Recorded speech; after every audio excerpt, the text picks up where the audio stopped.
ዳና የውስጥ እግር ማሳጅ የረኩበትንና ጥቅሙን በሚገባ ያጣጣሙበትን አገልግሎቱን በማስፋፋትና በማሳደግ እነሆ ሁለተኛ ቅርንጫፉን ከፈተ። ዳና በአዲሱ ቅርንጫፋችን ሙሉ የማሳጅ ስቲም፣ የሳውናና የሞሮኮ አገልግሎት መስጠት ጀምረናል። ለቤተሰብ ለጥንዶችና ለሙሽራዎች ከነሚዜዎቻቸው ዳና ማለፊያ ምርጫ ነው። ዳና ቁጥር 1 ብስራተ ገብርኤል አፍሪካ ህንፃ 3ኛ ፎቅ። አዲሱ ቅርንጫፋችን ቡልጋሪያ ማዞሪያ በግዙፉ ድሪም አፓርትመንት። ዳና። ጤና ይስጥልን አድማጮች፣ ይህ አዋዜ ልዩ ላልሰማችሁ ነው። ከመረጃዎቹ ጋር አብርሃም መኳንንት ነኝ። ዋሽንግተንና ሞስኮ በአትላንቲክ ውቅያኖስ ተፋጧል። በሰሜን አትላንቲክ ውቅያኖስ ላይ የአሜሪካ የባህር ዳርቻ ጥበቃ የሩሲያ የነዳጅ ታንከርን በቁጥጥር ስር ማዋሉን ተከትሎ በሁለቱ ሀያላን ሀገራት መካከል ከፍተኛ ወታደራዊና ዲፕሎማሲያዊ ውጥረት ነግሷል። አሜሪካ ለ2027 የጦር ኃይሏን በግማሽ ትሪሊዮን ዶላር የሚያሳድግ ታሪካዊ በጀት አጽድቃለች። የኢራን ተቃውሞ ወደ አዳዲስ አካባቢዎች ሲስፋፋ ከባድ ግጭቶች መከሰቱም ተነግሯል። የቻይና የውጭ ጉዳይ ሚኒስትር ከ40 ዓመታት ገደማ በኋላ ለመጀመሪያ ጊዜ ሶማሊያን ሊጎበኙ ነው ተብሏል። ሁሉንም ጉዳዮች በዝርዝር እናስደምጣችኋለን። አብራችሁን ቆዩ።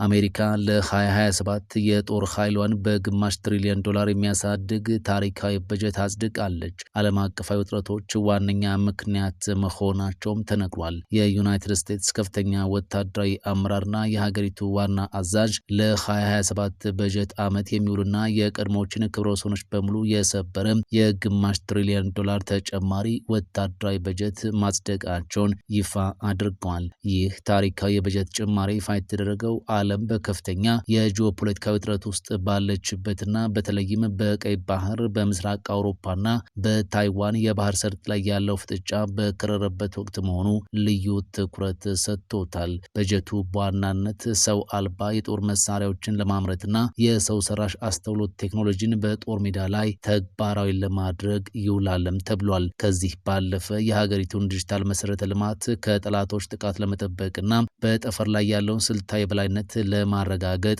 ግዙፍ ድርሻ ተመድቧል። የአሜሪካ የባህርና የአየር ኃይል በዘመናዊ ጸረ ሚሳይል መከላከያ ዘዴዎች እንዲታጠቁና ለፈጣን ምላሽ ሰጪ ኃይላት ቅድሚያ እንዲሰጥ ታቅዷል። የመከላከያ ባለስልጣናት እንደገለጹት ይህ በጀት አስፈላጊ የሆነው ሰሞኑን በቀይ ባህር አካባቢ እየታየ ያለው የንግድ መስመሮች መስተጓጎልና የቡድኖች ጥቃት የአሜሪካን ብሔራዊ ደህንነት በቀጥታ እየተፈታተነ በመምጣቱ ነው። በተጨማሪም የሩሲያና ዩክሬን ጦርነት መራዘም እንዲሁም ከቻይና ጋር ያለው ወታደራዊ እሽቅድድምም አሜሪካ የማያዳግም ወታደራዊ ጡንቻ ለመገንባት እንዳለባት አስገዳጅ ሁኔታ ፈጥሯልም ተብሏል። ይህ ውሳኔ የአሜሪካን ሰራዊት በአዲስ መልክ የሚያደራጅና ለቀጣዩ 10 ዓመታት የዓለምን የኃይል ሚዛን የሚወስን እንደሆነ ተመላክቷል። ታዛቢዎች እንደሚሉት ይህ እርምጃ በሌሎች ሀያላን ሀገራት ዘንድ ተመሳሳይ የበጀት ጭማሪ ሊያስከትልና ዓለም አቀፍ የመሳሪያ እሽቅድድምን ሊያፋጥነው ይችላል። በአጠቃላይ የግማሽ ትሪሊዮን ዶላሩ ታሪካዊ በጀት ዋሽንግተን ለብሔራዊ ደህንነቷ ተግዳሮቶች የምትሰጠው ምላሽ ወደ ላቀና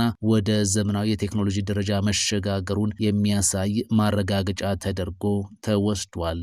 ዋሽንግተንና ሞስኮ በአትላንቲክ ውቅያኖስ ተፋጧል። በሰሜን አትላንቲክ ውቅያኖስ ላይ የአሜሪካ የባህር ዳርቻ ጥበቃ የሩሲያ ነዳጅ ታንከርን በቁጥጥር ስር መዋሉን ተከትሎ በሁለቱ ሀያላን ሀገራት መካከል ከፍተኛ ወታደራዊና ዲፕሎማሲያዊ ውጥረት ነግሷል።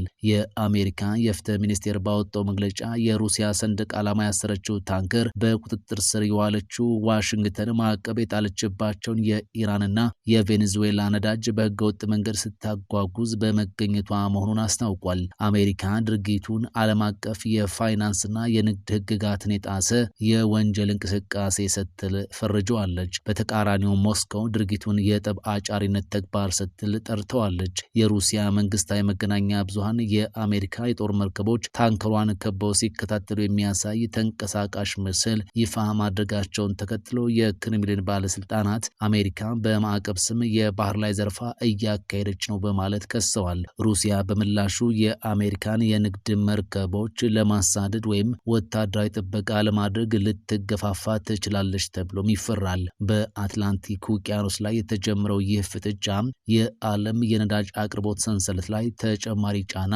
ሊፈጥር ይችላል ተብሎም ተሰግቷል። በመርከቧ ላይ የሚገኙት ሰራተኞች ብዛትና አሁን ያሉበት ሁኔታ እስካሁን ይፋ አለመደረጉ የሰብአዊ መብት ተሟጋቾችን አሳስቧል። ይህ ፍጥጫ የተከሰተው አሜሪካ ለ2027 የሚውል የግማሽ ትሪሊዮን ዶላር ታሪካዊ የወታደራዊ በጀት ጭማሪ ማጽደቋን ይፋ ባደረገችበት ማግስት መሆኑ ዋሽንግተን አዲሱን ኃይሏን በተግባር ለማሳየት እየሞከረች ነው የሚሉ ትንታኔዎችን እያስነሳም ይገኛል። በአሁኑ ሰዓት የታገተችው መርከብ ወዴት አቅጣጫ እየተመራች እንደሆነ ያልታወቀ ሲሆን ሁለቱም ሀገራት በውቅያኖሱ ላይ ያላቸውን ወታደራዊ ዝግጁነት ማሳደጋቸው ተሰምቷል። ሁኔታው በዲፕሎማሲያዊ ድርድር ካልተፈታም በአትላንቲክ ውቅያኖስ ላይ ያልተጠበቀ ወታደራዊ ግጭት ሊቀሰቀስ እንደሚችል ተንታኞች በማስጠንቀቅ ላይ ይገኛሉ።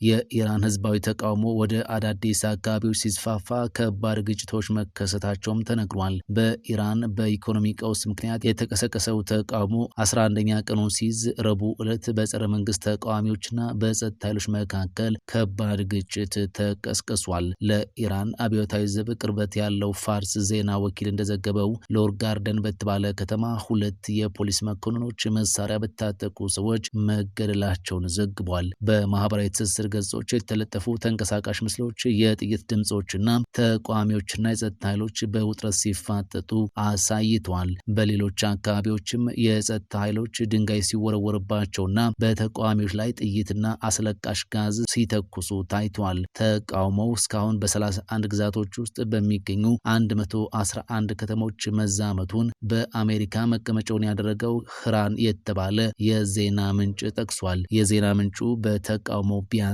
34 ተቃዋሚዎችና 4 የጸጥታ ኃይል አባላት መገደላቸውን እንዲሁም 2200 የሚሆኑ ተቃዋሚዎች ደግሞ መታሰራቸውን ዘግቧል። ቢቢሲ ፐርሺያ 21 ሰዎች መገደላቸውን አረጋግጦ ማንነታቸውን ለይቷል። የኢራን ባለስልጣናት በበኩላቸው 5 የጸጥታ አባላት መገደላቸውን ይፋ አድርገዋል። የቻይና የውጭ ጉዳይ ሚኒስትር ከ40 ዓመታት ገደማ በኋላ ለመጀመሪያ ጊዜ ሶማሊያ ሊጎበኙ ነው ተባለ።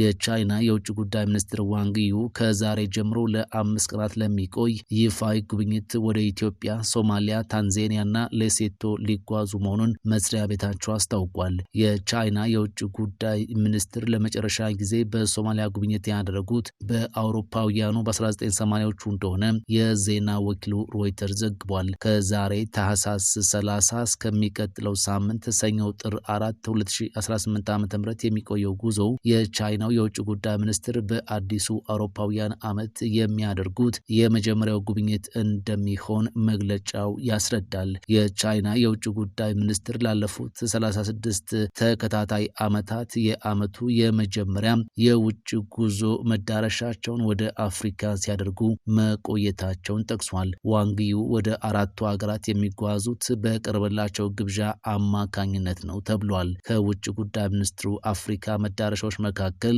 በቀዳሚነት የተጠቀሰችው ኢትዮጵያ ናት። በኢትዮጵያ በሚኖራቸው ቆይታ በአፍሪካ ህብረት ዋና መስሪያ ቤት በሚካሄደው የቻይና አፍሪካ የህዝብ ለህዝብ ግንኙነት የመክፈቻ ስነስርዓት እንደሚገኙ ተነግሯል። መግለጫው ሶማሊያን በሁለተኝነት ጠቅሷል። እንደ ሮይተርስ ዘገባ የቻይና የውጭ ጉዳይ ሚኒስትር ለመጨረሻ ጊዜ ወደ ሶማሊያ የተጓዘው በአውሮፓውያኑ 1980ዎቹ ሲሆን የአሁኑ ጉብኝት ከ40 ዓመታት ገደማ በኋላ የመጀመሪያው ይሆናል ተብሏል። እስራኤል ከሶማሊያ ተገንጥላ ነጻነቷን ላወጀችው ሶማሌላንድ የመጀመሪያውን የአገርነት እውቅና ከሰጠች በኋላ የሚደረገው ይህ ጉብኝት ለሞቃዲሾ ዲፕሎማሲያዊ ድጋፍ ሊሰጥ እንደሚችል ዘገባው አትቷል። የእስራኤል ለሶማሌላንድ እውቅና ከሰጠች በኋላ ለሶማሊያ ያላትን ድጋፍ በድጋሜ ያረጋገጠችው ቤጂንግ በኤደን ባህረ ሰላጤ ዙሪያ ተጽዕኖን ለማጠናከር ትፈልጋለች።